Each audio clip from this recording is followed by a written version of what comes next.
e a gente irá iniciar a atividade agora, oficialmente. Boa tarde a todos e todas.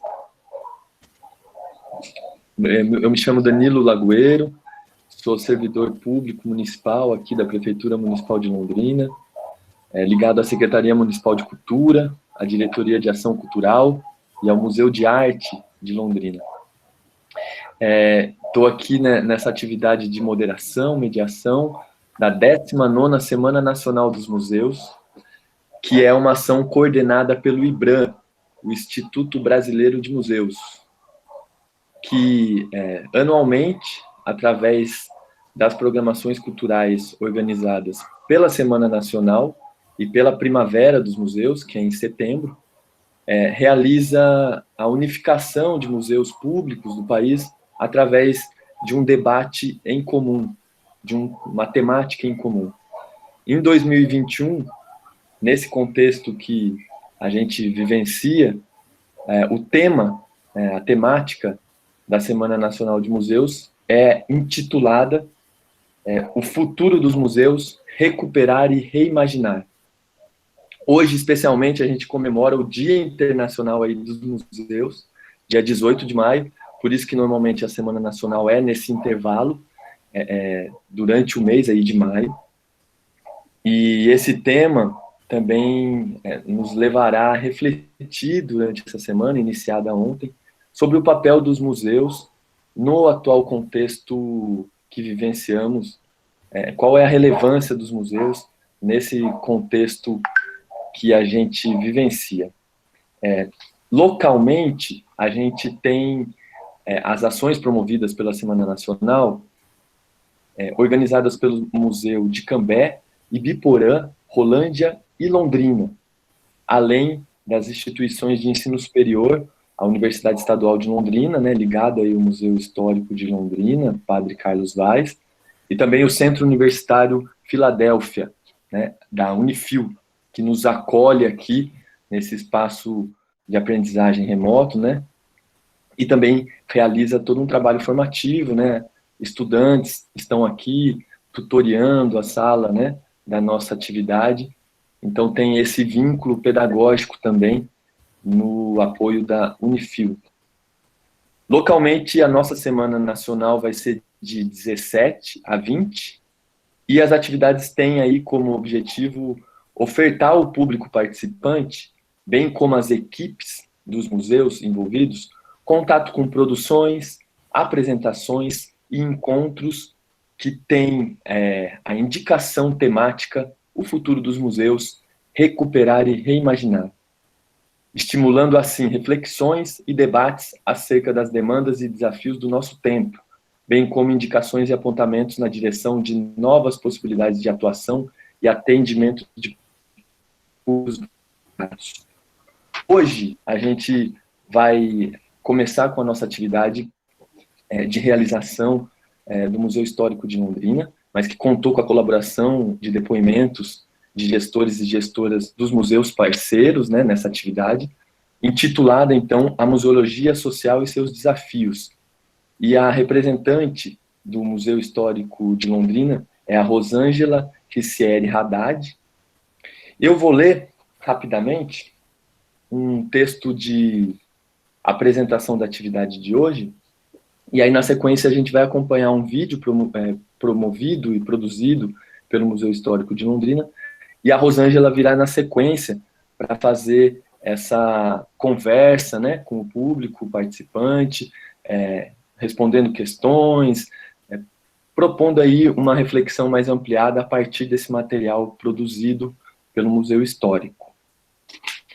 Ainda hoje a gente tem também atividade às 3h15, do Museu de Artes e Histórico de Ibiporã, né, o projeto A Cozinha do Pioneiro, que virá na sequência, tá bom? Então, agora, a gente iniciando a atividade da museologia social e os seus desafios, a gente vai ter, então, a apresentação do vídeo documentário, a função social dos museus, e discussão sobre esse tema. O vídeo foi produzido pelo Museu Histórico de Londrina e aborda relatos de gestores e gestoras dos museus sobre essa nova configuração que a gente vive hoje em dia, se baseando, então, em interação e vivências entre a instituição e o público, ou seja, um museu aberto que toca as pessoas e que é transformado também. E aqui uma citação que fala um pouco dessa perspectiva da função social dos museus. Cada vez mais o museu reafirma-se na contemporaneidade como um museu aberto, de comunicação que atende à função do homem como indivíduo e do homem como ser social. Os museus revelam o desejo de procurar novos públicos ou procuram realizar a diferença na vida das pessoas.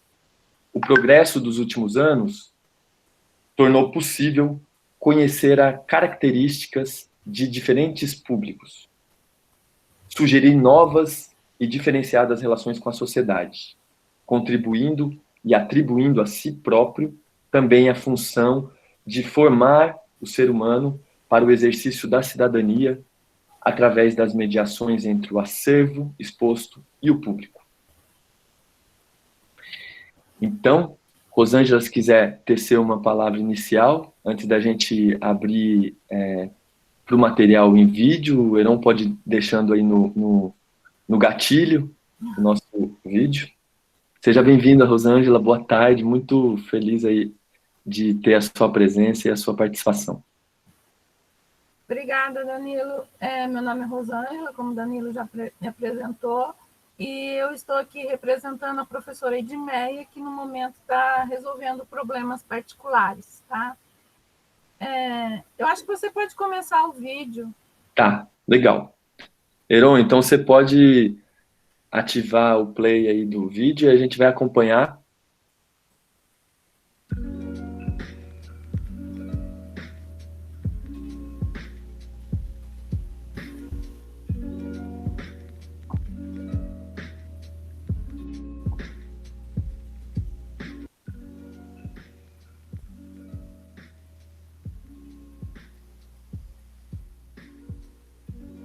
Eu sou Edmeia Ribeiro, diretora acadêmica do Museu Histórico Padre Carlos Vaz.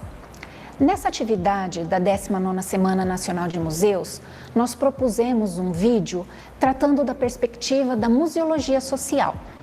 Porém, ao estudar mais um pouquinho e refletirmos, nós percebemos que o nosso desejo mesmo era falar sobre a função social dos museus na atualidade.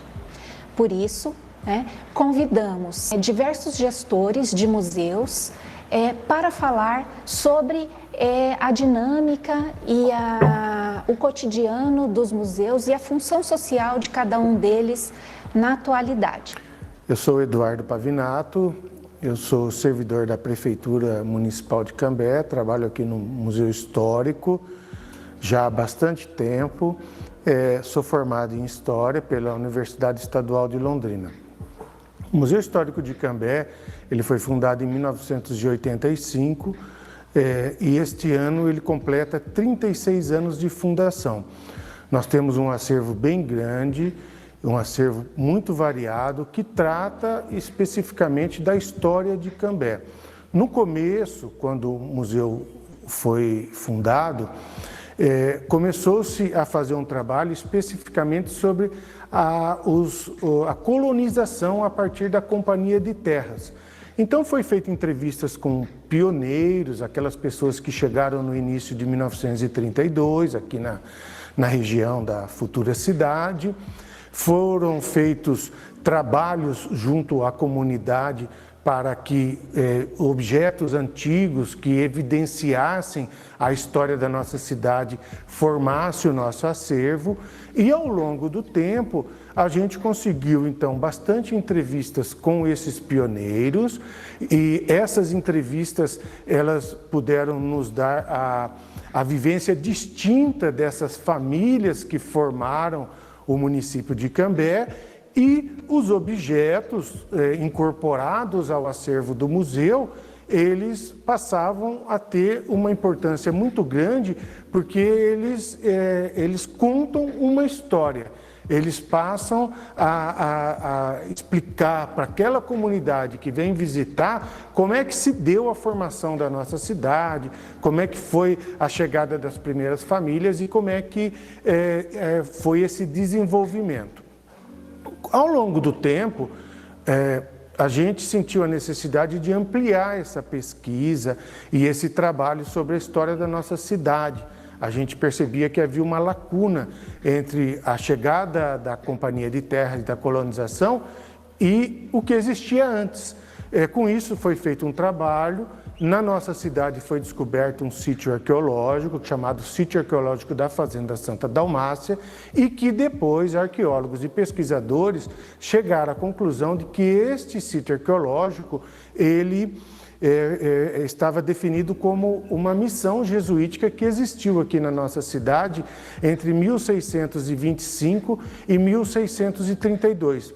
Esse material, uma parte foi recolhida e veio a compor o acervo do Museu Histórico de Cambé e está aqui à disposição da comunidade. É um material que ele está em exposição para quem tiver curiosidade de conhecer um pouquinho mais da nossa história.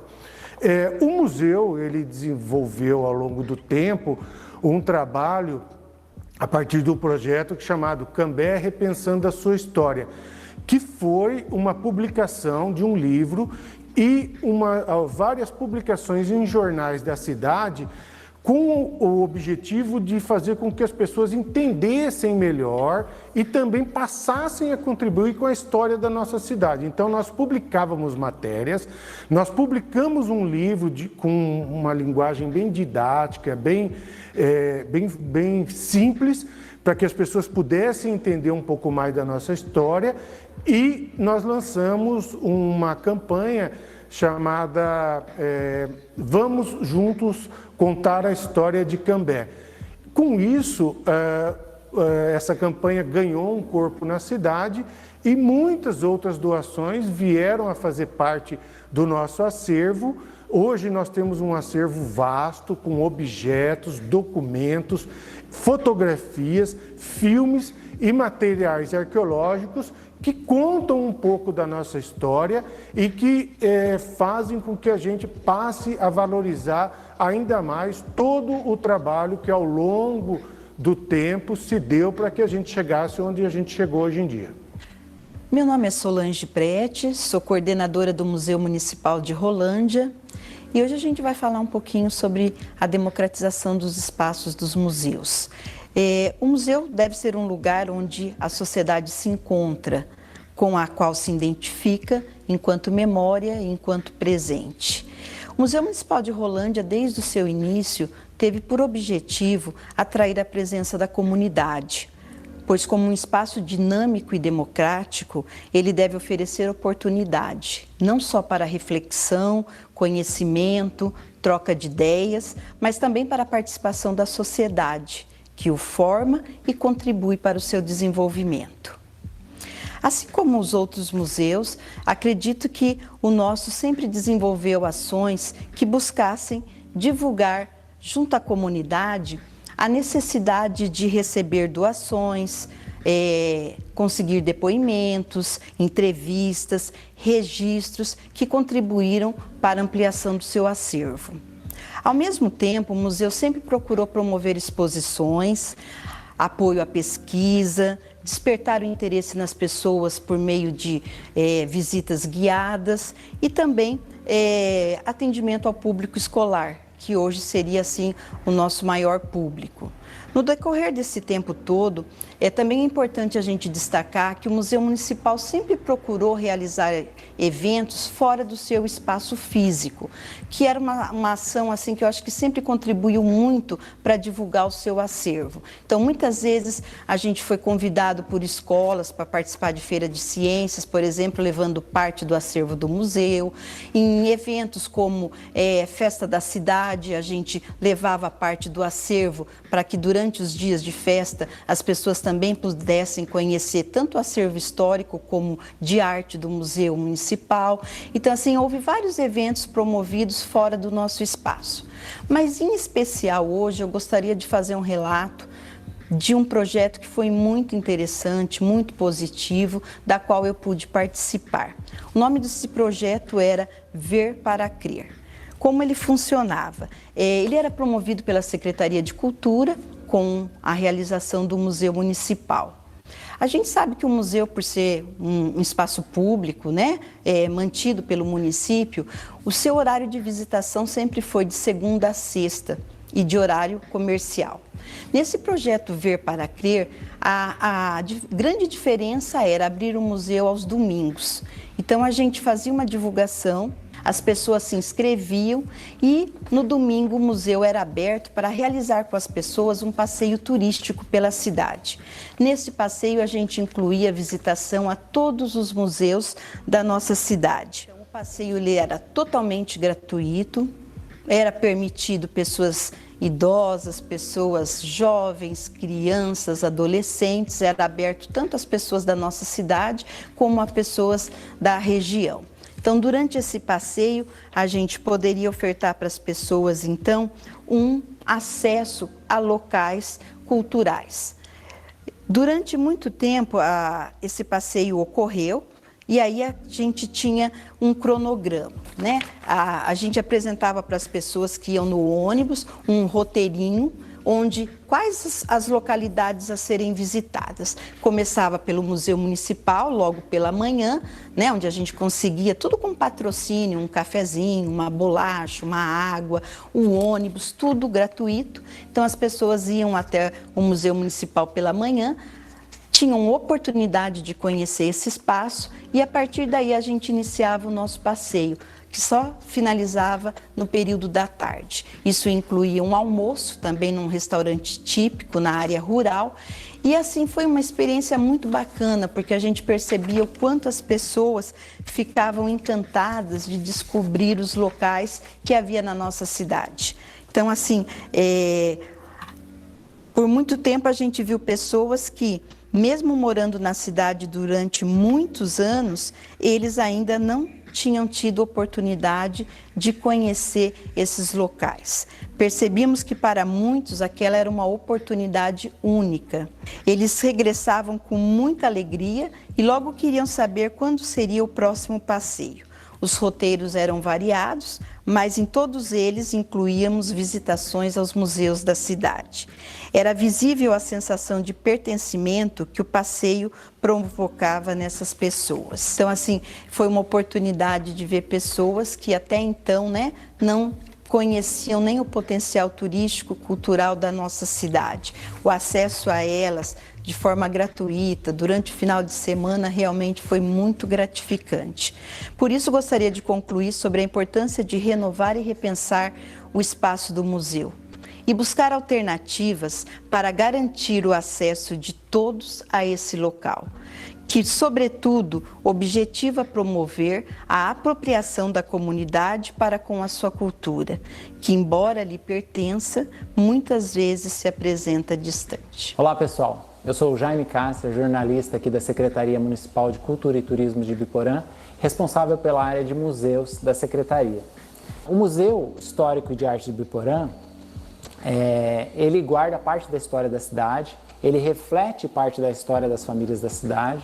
O objetivo de ter esses espaços abertos à população, né? Aqui, por exemplo, é um local de produção de audiovisuais, de produção de documentários, de arquivamento, então tem trabalho interno, mas também se criou assim, o objetivo de voltar a ter área de visitação para que a comunidade possa, os estudantes, professores, pesquisadores e as famílias, né, possam ter acesso a uma pequena viagem pelo tempo, né, por meio do que eles veem em fotografias, em painéis, em objetos.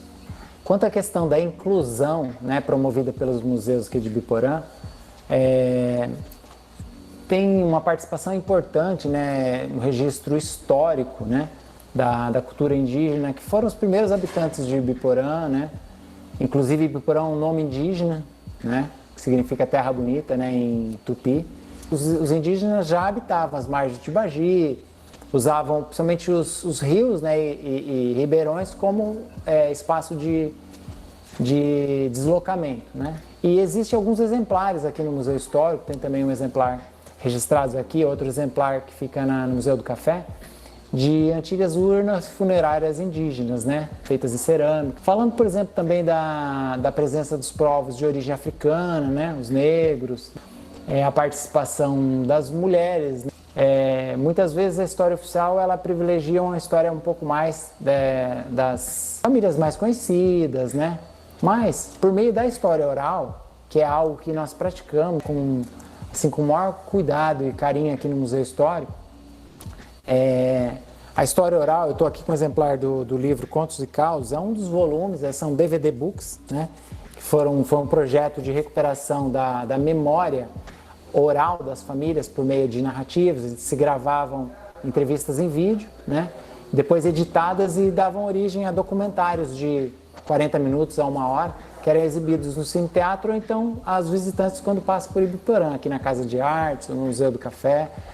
Muitas das crianças, dos alunos do município assistiram a esses documentários. Isso aqui é apenas um de 8 livrinhos, de 8 volumes de DVD books. E o que acontece? A história oral ela acaba sendo uma forma de representar um pouco mais fielmente a história das famílias mais simples. Digamos, a história é construída por uma infinidade de braços, né? Por exemplo, você pega nessa fotografia inicial desse livro, aparece aqui operários, né, de uma antiga serraria, né, que chamava Serraria Lugó, que ficava próxima da estação ferroviária, né? Então, esses funcionários de serrarias que trabalhavam ligados à derrubada de matas para a formação dos cafezais nos anos 30, acabam sendo mostrados por fotografias ou quando a gente consegue recuperar por meio da história oral, com a narrativa peculiar dessas pessoas mesmo, né? E o modo de falar é algo muito rico, né, da história oral e os depoimentos, as histórias, os dramas, as perdas, também as alegrias, né? Como vieram para Ibiporã, as dificuldades que passaram. Então lá sim vai, digamos assim, ter de uma forma muito mais democratizante a representação de famílias, de povos diferentes que colonizaram a nossa região, né? Nas narrativas que a gente tem aqui, por exemplo, uma professora negra, Imaculada Brás, que trabalhou muito tempo na PAI aqui de Ibiporã, e era uma senhora que cantava na igreja matriz, e tinha uma participação muito grande em coral, é uma pessoa muito quista, muito bem quista na cidade, com carinho. Então aqui os pais dela, o pai dela trabalhou na estação ferroviária, trabalhou com madeira, trabalhou como operário no processo de instalação dos postes, de instalação da energia elétrica de Cornélio Procópio aqui até Ibiporã, né? O último projeto de recuperação da memória que tivemos aqui, também por meio de captação de vídeos, né, que resultaram em livros, né? O Cozinha do Pioneiro era uma forma de mostrar um pouco da cultura das pessoas da cidade por meio dos hábitos que trouxeram dos seus países de origem, dos seus locais. Então, e também tem o rico da produção brasileira, aqui da culinária brasileira, da cultura. Por exemplo, aqui uma receita de curau e pamonha de milho, né? Uma coisa tipicamente de origem indígena, né? E quem preparou para nós essa receita foi a Dona Silas, né? A chamada Dona Silinha aqui, né? Uma senhora de origem negra, né? Filha do seu Joaquim. Esses materiais, pelo menos por meio da história oral, eles permitem uma maior inclusão de narrativas diferentes do que a narrativa oficial. Hoje pensamos e vivenciamos o cotidiano do museu a partir de uma perspectiva bastante dinâmica e múltipla. O Museu Histórico de Londrina se vê na sua função social como um espaço de completa interação com a sociedade, né? De constante interação com a sociedade. O Museu Histórico de Londrina é um espaço múltiplo, porque é um espaço de pesquisa, com diversos acervos tridimensional, de periódicos, documentos, imagem e som, entre outros, né? E que está à disposição dos pesquisadores e amantes da história de Londrina. O Museu Histórico é também um espaço de ação educativa porque recebe cotidianamente alunos do ensino médio, fundamental e de ensino superior.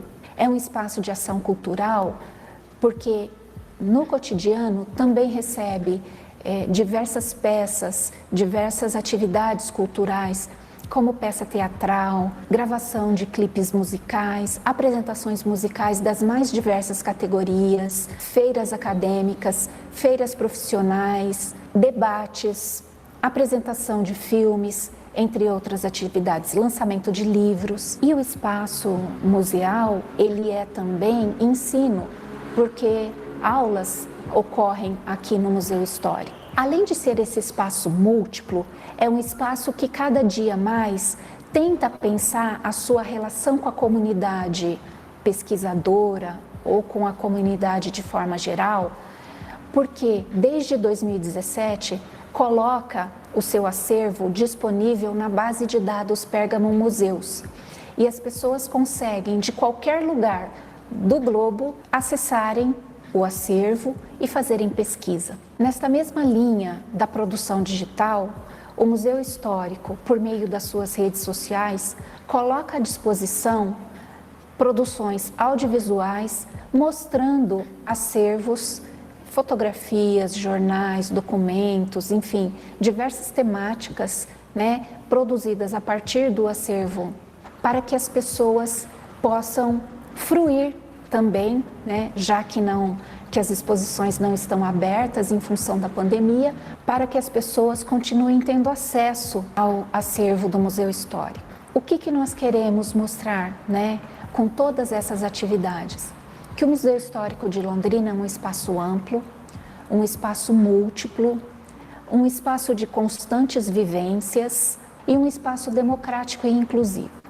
Por que democrático e inclusivo? Vamos dar o exemplo do que aconteceu em 2019. Foi a finalização de um projeto independente, cujos pesquisadores trouxeram para o Museu Histórico a memória e a história indígena. E essa memória e história indígena, né, foi incorporada na exposição de longa duração. Até então, a exposição de longa duração mostrava que havia um vazio demográfico nessa região e que quando os europeus chegaram aqui não havia ninguém. O que não corresponde com a verdade, uma vez que os indígenas estavam aqui. Então, em 2019, nós fizemos a inclusão da memória e história indígena na exposição de longa duração. Também no ano de 2019, aconteceu no Museu Histórico toda a programação da consciência negra, que é comemorada no mês de novembro. Ficou exposta uma exposição com obras de artistas negros da região, assim como aconteceram aqui shows musicais, feiras, palestras, entre outras atividades. Enfim, o que isso mostra para nós, né? Mostra um museu dinâmico, mostra um museu democrático e inclusivo, né? Mostra um museu que é formado e conformado pela participação da comunidade. No tocante à pandemia, o que nós fizemos? Nós produzimos vários materiais para divulgação nas redes sociais. Então, se as pessoas não podem vir até o museu, então o museu leva a sua programação e o seu acervo até as pessoas. Meu nome é Maria Luísa Fontinelli. Eu sou servidora do município de Londrina. Atualmente respondo pela Diretoria de Ação Cultural e dentro dessa diretoria está a Administração de Programação Cultural do Museu de Arte de Londrina. Bem, o Museu de Arte de Londrina, ele está completando agora, esse ano, recentemente, né, dia 12 passado, 28 anos de existência. Ele ocupa um prédio que foi construído para ser utilizado como rodoviária da cidade e depois de muitos anos de utilização ele passa então a funcionar, a ter uma nova função na cidade, que é a função de museu de arte, né? O atendimento do museu, né, sempre se caracterizou por ser o de um espaço aberto aos artistas do município de Londrina e também artistas de outras localidades, de outras regiões. Desde a inauguração do museu até os dias atuais, nós já recebemos 206 exposições e em torno de 450 eventos. E o que caracteriza essa grade de programação, quando você observa, né, quando se observa a programação, historicamente a programação do Museu de Arte, é a presença de muita diversidade. Então, de exposições ligadas aí ao universo da arte urbana, também das artes populares, voltadas também para as artes plásticas, esculturas. A gente observa uma diversidade muito grande em relação às exposições e às atividades culturais que se desenvolvem no pátio, né? Oficinas, performances, contação de história voltada para criança, ou mesmo aquelas contações de história que elas estão ali disponíveis para as pessoas de um modo geral, independente da idade. E acho que uma coisa que é importante destacar, né, nessa trajetória do museu é a busca por democratizar o acesso ao espaço. O Museu de Arte, em muitas situações, ele acaba sendo um primeiro contato, especialmente das crianças, da educação infantil, dos primeiros anos do ensino fundamental e mesmo dos últimos anos do ensino fundamental e médio, é um primeiro contato com o espaço expositivo, né, com o espaço e o museu vem cumprindo com esse papel, recebendo tanto esse público como também pesquisadores das áreas aí da arquitetura, de patrimônio, né? A edificação é também um exemplar da arquitetura modernista aqui em Londrina, assim como esse prédio, né, que a gente está hoje, é um projeto de Vila Nova Artigas e Carlos Cascaldi, e marca aquele espaço da cidade com essa arquitetura que se difere dentre as edificações do entorno. Uma maneira que a gente percebe bastante efetiva de chegada da população até o espaço do museu é por meio da realização de feiras.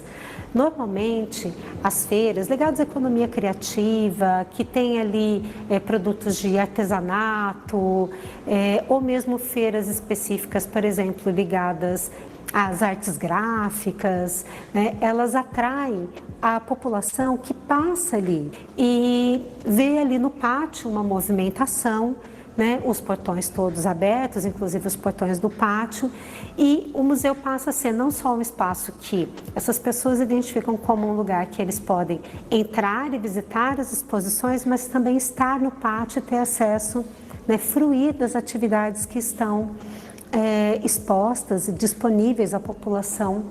Então, acho que o que a gente pode dizer da atuação do Museu de Arte é isso, né? A busca por garantir que seja um espaço que recebe, que acolhe arte e cultura, que está aberto a receber manifestações e a produção que se caracteriza pela diversidade de propostas e aberto para a população de um modo geral. Crianças, adolescentes, pesquisadores, adultos, programação específica para idosos e nesses tempos de pandemia, né, estamos aqui desenvolvendo atividades que estão mais voltadas para esse universo online, né, e buscando aproximações com as instituições de educação especial, as instituições de ensino superior, né, com o intuito de aprimorar, de qualificar o nosso atendimento, o nosso trabalho.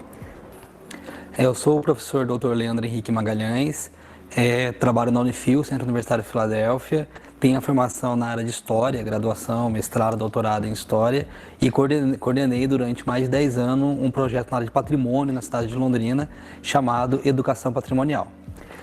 Dentro do projeto Educação Patrimonial, um projeto grande na cidade de Londrina, que aconteceu aí por mais de 10 anos e que foi merecedor de prêmios nacionais, prêmios locais, nós trabalhamos muito próximo aos museus, entendendo a questão do patrimônio e também o museu como elementos que marcam a identidade das pessoas, né? Então, o patrimônio e dentro do patrimônio, o museu, são elementos que possibilitam que as pessoas se encontrem, que elas se identifiquem, que elas possam participar da história da sua cidade e da sua região.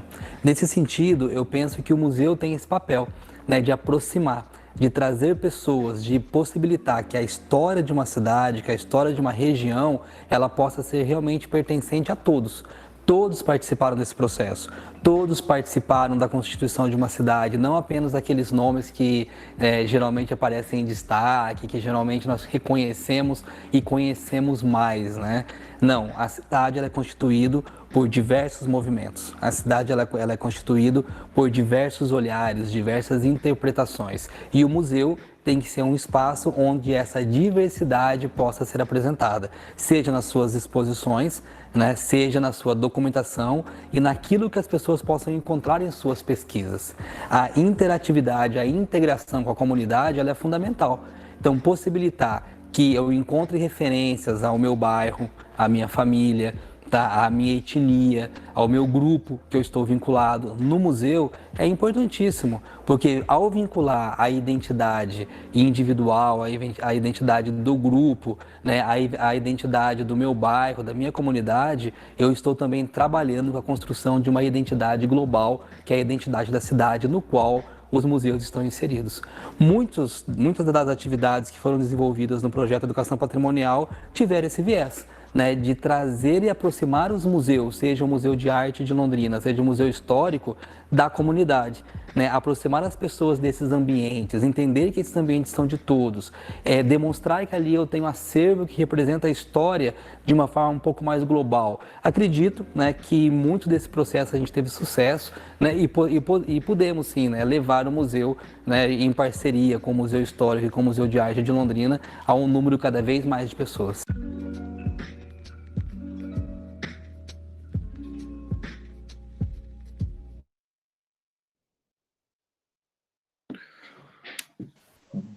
Bom, gente, esse foi o vídeo produzido pelo Museu Histórico de Londrina e que teve aí a participação dos gestores ligados aos museus que participam dessa organização, né, da Semana Nacional, e também o projeto de educação patrimonial, né, representado ali pela pessoa do Leandro Magalhães, tá?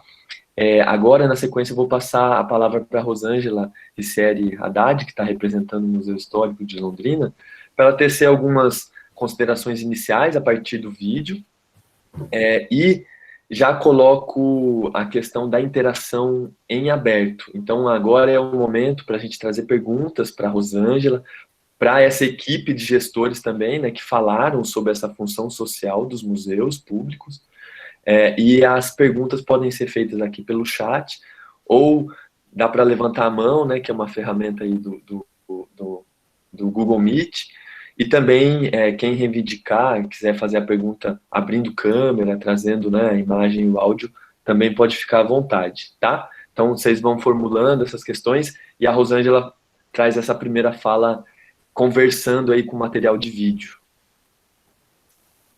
Eu queria dizer que esse vídeo foi realizado pelo André, funcionário do museu, a Marina, que é estagiária de design, sob a coordenação da professora Edmeia, tá?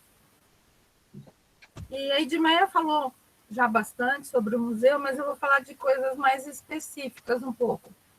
E atualmente nós estamos digitalizando o acervo da Folha de Londrina, desde 1948. E também a coleção Famílias de fotografias. E ambos são patrocinados pelo PROMIC, Programa Municipal de Incentivo à Cultura, né, que é uma fonte que o museu pode adquirir dinheiro para pagamento de bolsas para a realização desses serviços. E também o museu realiza outros projetos para arrecadar dinheiro para o museu também. E o museu conta com a Sociedade Amigos do Museu, e os projetos são encabeçados por eles para administrar esse dinheiro. E, como a Edmeia falou da base Pérgamo, essas fotografias elas estão sendo digitalizadas e inseridas na base Pérgamo, e também os jornais. Eles estão sendo inseridos para consulta pública nessa base de dados.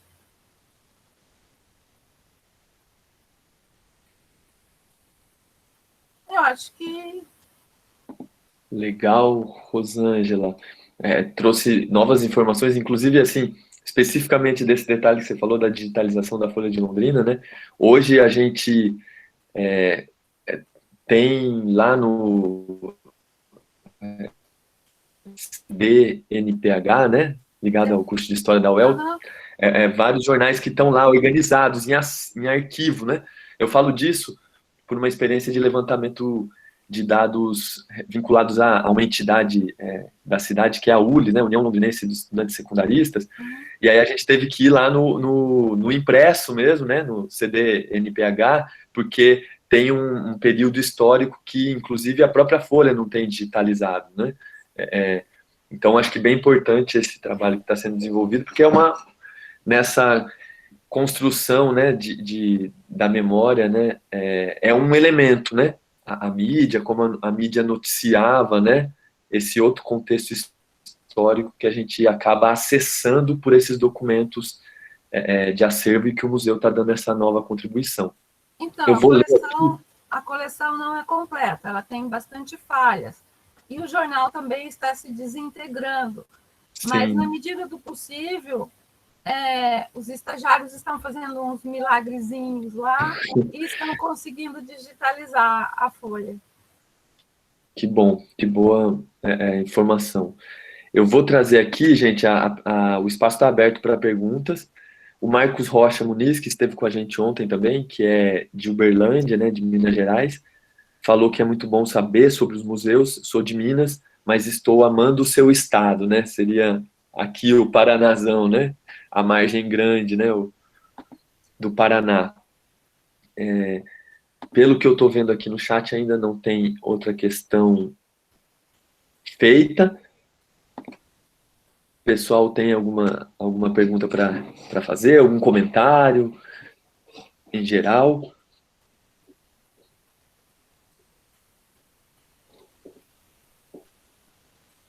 E eu queria puxar o seguinte aspecto, e aí pode valer para a Rosângela e também para os gestores, as gestoras que apareceram no vídeo, né, o Eduardo, Solange, Jaime, a Maria Luísa Fontinelli, e o Leandro não está hoje, né, aqui com a gente, então seriam esses 5.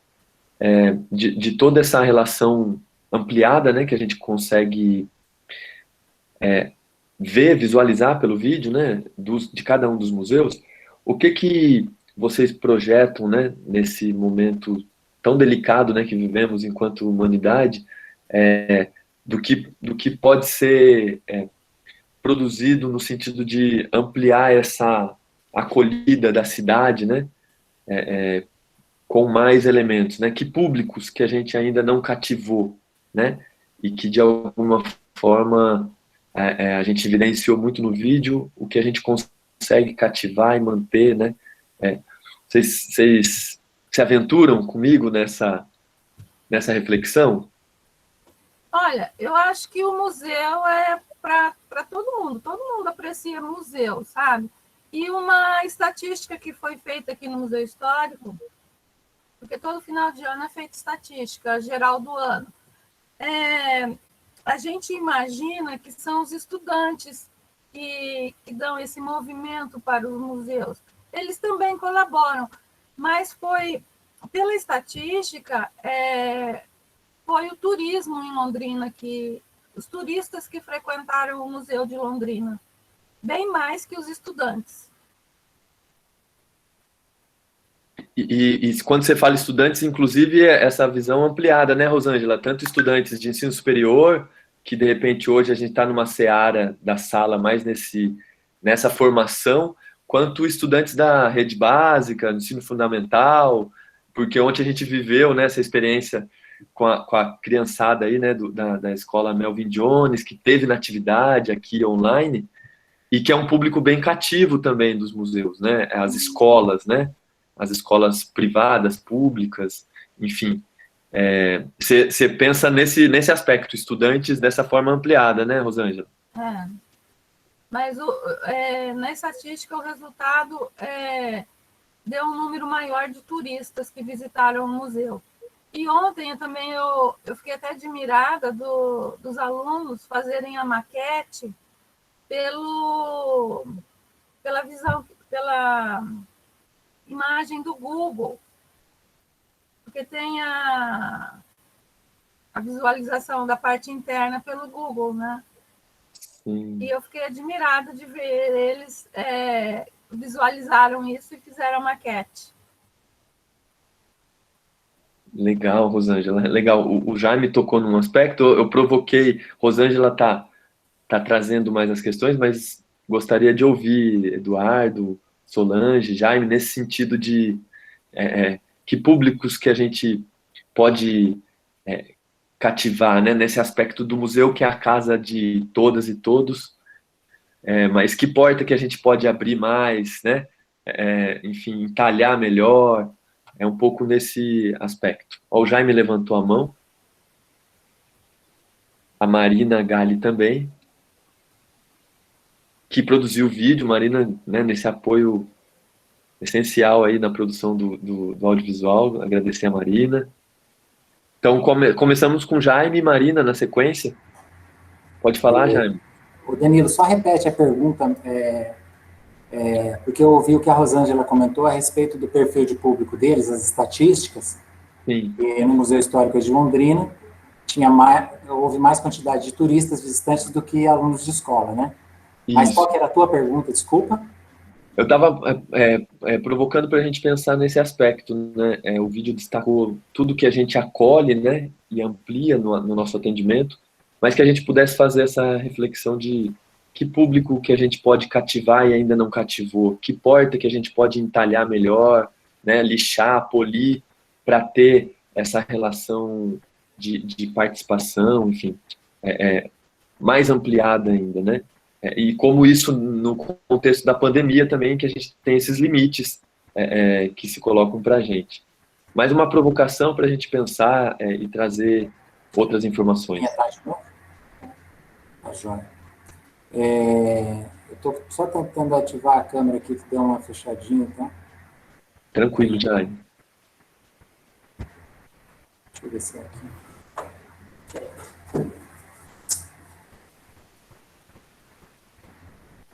Oi, Danilo. Oi. É o Eduardo, tudo bem? Opa. O Jaime conseguiu. Não, enquanto ele não conseguisse, eu ia... Não, eu ia falar mesmo só com o íconezinho lá, mas vamos lá. Mas ele vai... Aí o Eduardo já pega a sequência. Então, pessoal, nosso museu aqui, o museu que tem mais quantidade de visitação disparado é o Museu do Café, que é um museu mais turístico, ele tem um espaço mais amplo, e então, como ele tem uma exposição autoguiada, né, já desde 2012, ele é usado muito como um espaço pedagógico para visitas escolares, para atividade pedagógica lá, né? Nós fazemos a condução dos grupos, né, quando é grupos acima de 10 pessoas, para a dona Cida Ribeiro, que trabalha lá, e a Fátima, elas recebem o público, os turistas, quando vai uma família de fora, só visitar, elas que fazem toda a acolhida e guiam o grupo. Quando são grupos maiores, a gente documenta, fotografa e tal, fala um pouco não só sobre a história da estação, mas também o acervo que está lá permanente, em exposição, e a importância daquele espaço para conscientizar e informar melhor os jovens e as crianças. O público preponderantemente aqui é escolar, né? Talvez 80%, se for considerar quantitativamente no livro de visitas, né? Mas também tem, às vezes o público turista que visita, são poucas pessoas, fazem ensaios fotográficos lá também, né? Algumas coleções de moda, tal, 2, 3 grifes já fizeram sessões de fotos lá usando o espaço paisagístico, né, que chama muita atenção, gostoso, que remete ao passado, então, mas é basicamente isso, né? Eu acho que o ano passado foi um ano totalmente diferente, que não tivemos visitas, né, não podia, por enquanto também não, então essa questão do público escolar, que são crianças menores de 12 anos, muitas aqui da rede municipal, né, que até do 1º ao 5º ano, e também o pessoal de ensino fundamental da rede estadual, também, que é muito participativo e numeroso. Então, todos esses, por serem grupos, não podem vir. Então, tendo algumas visitas pontuais, né, o museu não está totalmente fechado, nem o histórico aqui em cima, mas são uma pessoa que fez doação de peça, vai lá visitar, poucas pessoas, né, 2, 3 pessoas. Então, mudou muito essa realidade, mas nós cremos que essa parceria, essa conexão muito grande com a Secretaria Municipal de Educação, também com a rede estadual aqui de Biporã, é muito importante, e eu acho que vai continuar por muito tempo, né? Porque é uma forma de uma aula ao ar livre, em um outro local e tal, bem mais do que o público de turistas, mas não sei se isso respondeu. Vai lá, segue, Eduardo. Valeu, Jaime. Contribuiu sim, acho que é importante para ver essas diferenças, né? Acho que esse dado da Rosângela é surpreendente, porque normalmente a gente tem essa indicação dessa presença do público escolar e universitário como público mais presente, né? Eduardo, até a Marina também, né? Então, Eduardo já está com a câmera aberta, pode falar, na sequência a gente puxa a Marina, e a Solange eu vi que se preparou ali para contribuir com uma fala também. Ok, Danilo, obrigado. Agradeço e saúdo aí os participantes, e a Unifil.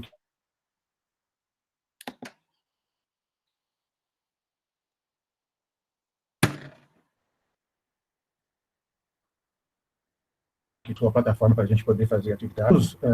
O que nos une aqui, principalmente nessa Semana Nacional de Museus, é a característica dos nossos museus. Com exceção de vocês, que é um museu de artes, os outros são museus históricos, que trabalham aí a história da cidade, a história da região. E quando a gente fala dessa questão da participação do público no museu, nós temos que olhar por duas linhas de pensamento. A primeira é assim: nós somos uma extensão da escola. O Museu Histórico de Cambé, o Museu Histórico de Londrina, o Museu Histórico de Rolândia, o Museu Histórico de Biporã, eles são uma extensão da escola. Então, nós temos aqui em Cambé, assim como eu sei que os outros museus também têm, diversas atividades que envolvem as crianças da nossa rede municipal de educação, onde a gente trabalha. Eu vi ontem as maquetes. Aqui em Cambé nós temos um projeto também que tem esse mesmo caminho de envolver as crianças das escolas, dar suporte para as professoras no estudo, no ensino, na discussão da história da cidade.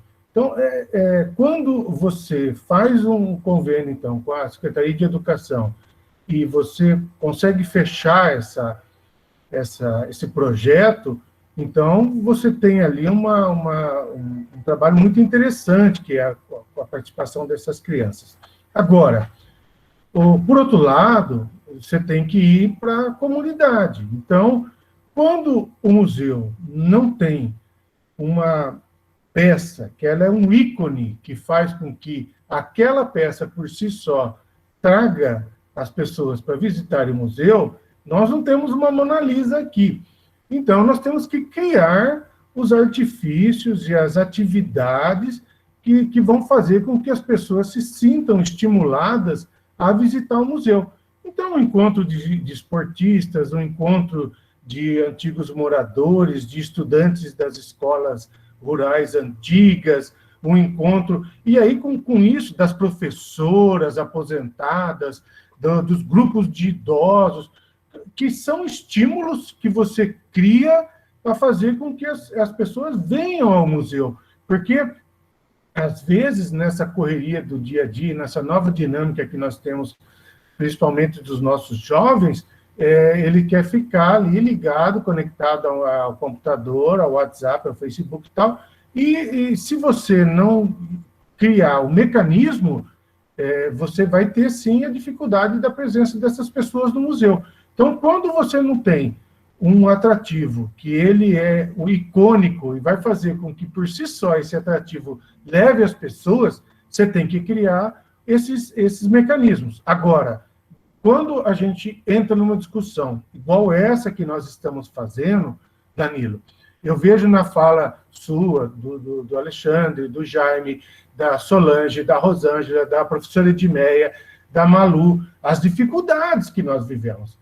Então, de um lado, nós temos que socorrer o acervo. Está lá o acervo estragando, nós temos que correr lá, salva o acervo e limpa, escaneia, coloca na internet, registra no Pérgamo, muda de suporte, faz tudo para poder salvar o acervo e criar uma plataforma para poder disponibilizar, né? Eu conheço o trabalho da Rosângela há muito tempo, a gente já teve a oportunidade, na Rosângela, de fazer muitos trabalhos juntos, e eu sei muito bem que você não tem como disponibilizar um acervo sem ele estar pronto, né? Senão você vai acabar prejudicando. Então, quando chega um acervo, o profissional ele tem que estar lá, correr e arrumar, e organizar esse acervo, acondicionar e tal. Aí, você não pode esquecer da parte didática, da parte educativa. Então, como nós somos poucos, nós somos servidores que trabalhamos agora essencialmente com estagiários para apoiar o nosso dia a dia, nós vivemos essa dinâmica. Nós temos que, de um lado, criar mecanismos para trazer as pessoas para o museu e não esquecer da parte da conservação, da preservação, da organização, da limpeza. E daí, enquanto você limpa, chega as pessoas, você atende e vai fazendo essa dinâmica. Então, nós vivemos uma realidade hoje difícil, né? Eu vou apresentar um vídeo amanhã aqui, que eu falo de uma época que o museu tinha 7 funcionários, só de técnicos, fora a equipe de apoio, que você conseguia, com isso, dividir o grupo de forma que um trabalhasse com documentos, outro com fotografia, outro com objetos tridimensionais, outro com arqueologia, e ainda uma equipe didática só para atender pesquisadores, professores e as escolas.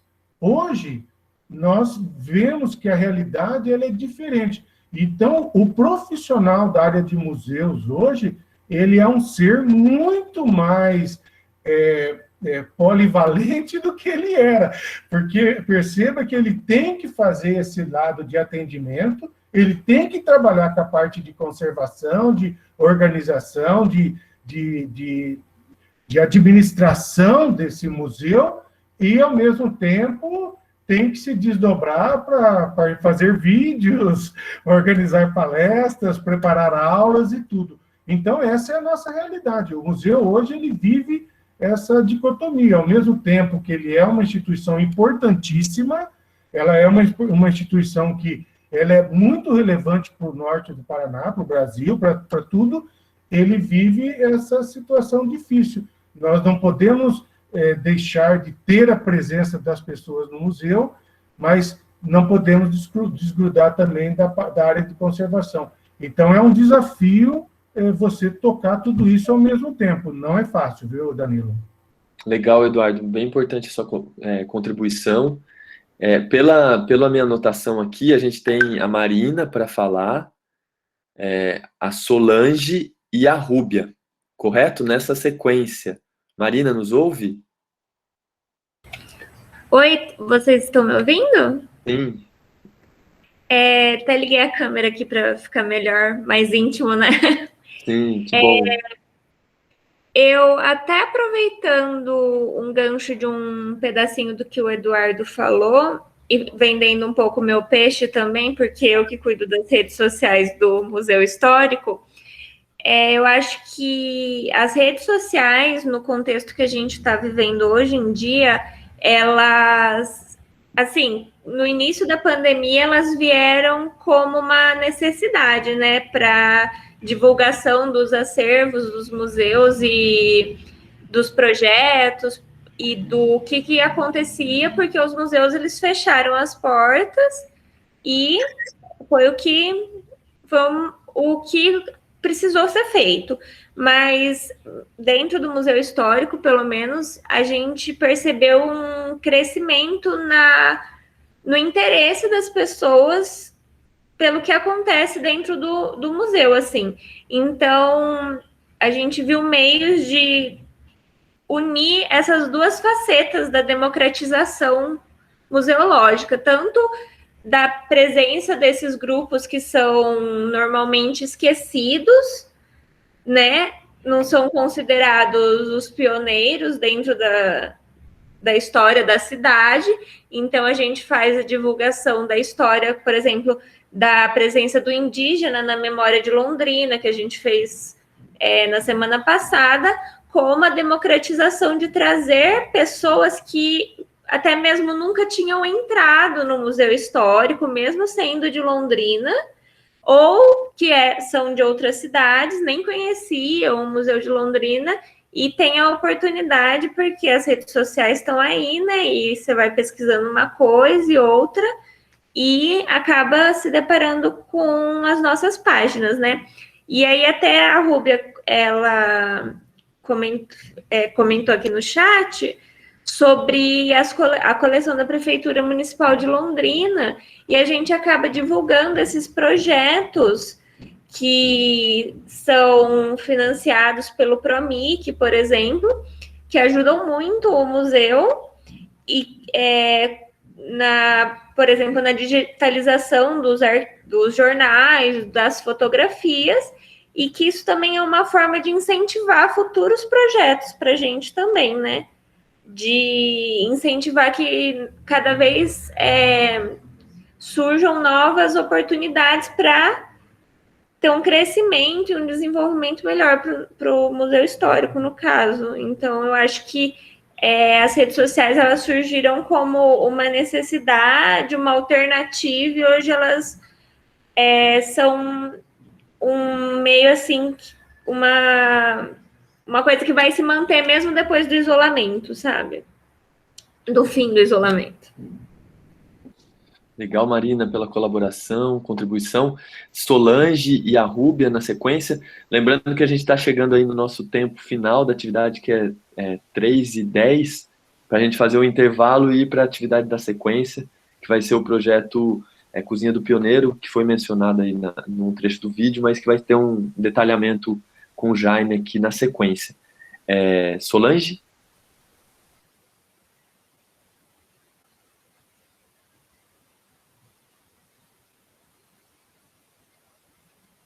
Vocês estão ouvindo, gente?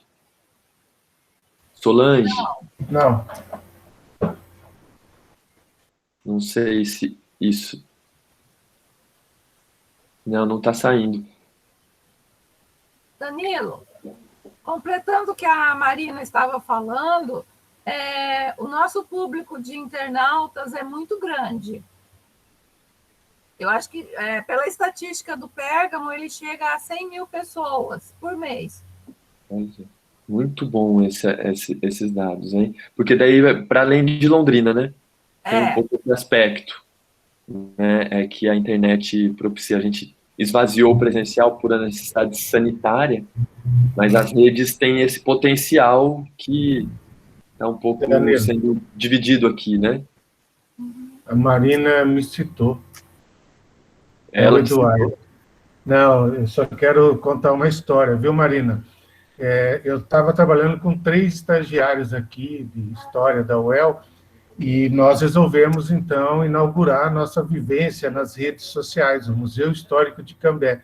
Então, nós criamos a hora que a Solange entrar, eu paro, tá? Nós criamos aí, Danilo, a nossa página no Facebook, no Insta, no YouTube e no Twitter. E aí nós começamos a fazer algumas publicações, assim, bem leves, né? Também para não ser uma coisa muito... E aí, cara, assim, foi uma coisa tão... A receptividade foi tão grande, e o pessoal começou a fazer perguntas e tal, isso que a gente não estava interagindo de uma forma absoluta, né? Todo dia ali, tal. Que chegou um momento, Marina, que nós tivemos que parar um pouco, porque nós não conseguimos fazer frente à demanda. As pessoas viam uma fotografia, faziam uma pergunta, queria mais material, e eu perguntava de um vídeo, aí fazia uma pesquisa, um nome de rua, por quê, tal. Chegou um momento que nós não... Porque uma coisa, assim, se a pessoa que opera as redes sociais, ela conseguisse responder todas as demandas, então seria um processo muito mais simples. Mas não, às vezes a pergunta de uma pessoa, ela envolve uma nova pesquisa dentro do museu para entender, para ver se você consegue solucionar aquela dúvida. E nós tivemos que dar uma parada para redimensionar a nossa participação nas redes sociais, até para não cometer uma mala educação. Bacana essa reflexão, né, Eduardo? Que é uma demanda, né? Uma demanda nova, e aí a gente tem esse quadro reduzido. Por isso, esses projetos, né? A importância dos projetos, como foi citado, esse apoio da Sociedade Amigos do Museu Histórico, né? Que consegue captar aí recursos e, enfim. Parece a Solange, eu ia propor até o seguinte encaminhamento. Como a gente vai trabalhar com o mesmo link, ia propor para a gente fazer o intervalo. A Solange pode até sair da sala e retornar novamente. E aí a gente pode retomar o fio da meada dessas questões, porque a gente vai ter uma apresentação nova de projeto, mas de alguma forma de um museu, falando da perspectiva do Museu de Biporã, mas que a gente está vendo, né, esse elo em comum entre os museus, enfim, as dificuldades, a potencialidade. Então a gente pode segurar ou pedir essa liberdade para... Oi? Agora tá dando para me ouvir? Eu pus o celular aqui para ela. Ah, legal. Mas fica tranquilo. Mas pode fazer o intervalo. Podemos fazer o intervalo, no retorno rapidinho. É 15h20, Danilo, vai contar? Isso, 2h20. Podemos fazer o seguinte, ó. São 10 minutinhos corrido, então. São 10h13 agora, a gente pode voltar às 3h23, para dar 20 minutos, redondinho, e aí já fica esse tempinho aí também para o início, tá? Faço uma apresentação mais agora, né? Isso, 10 minutinhos, isso mesmo, Jaime. Eu só queria pedir para o pessoal fazer o preenchimento do formulário nesse intervalo, se eles puderem. Danilo, se puder falar. Verdade, Simone, bem lembrado. Eu estava aqui no foco das falas, né, desse encaminhamento. Obrigado por lembrar. A gente tem agora o link, viu, gente, para presença e avaliação dessa atividade que a gente acabou de vivenciar, tá? Então, quem só se inscreveu para essa primeira, ó, preencha um link. Quem já vai ficar para a segunda atividade, dá para preencher e ficar aqui na sala. A gente faz um intervalinho para ir ao banheiro, pegar um café, pegar uma água. Agora vai ser uma prosa que vai dar água na boca aí, né, Jaime? Então também dá para pegar alguma coisinha que dê para morder aí do lado, deixar perto. Com certeza, vai ter imagem para todo mundo sair com fome. Dura que eu não almocei, rapaz, tá uma correria hoje. Eita, vai aumentar ainda mais a fome. Vai aumentar ainda mais. Mas é isso, então, gente. A gente faz um intervalo. A gente agradece muito a presença de todas e todos. E retomamos, então, com as perguntas. Tem ainda fala de Solange, da Rúbia também, viu, Rúbia? A gente retoma para ter as suas considerações também, tá? Então é isso, gente. Muito obrigado pela presença. Preencha o formulário e a gente já retoma a nossa atividade.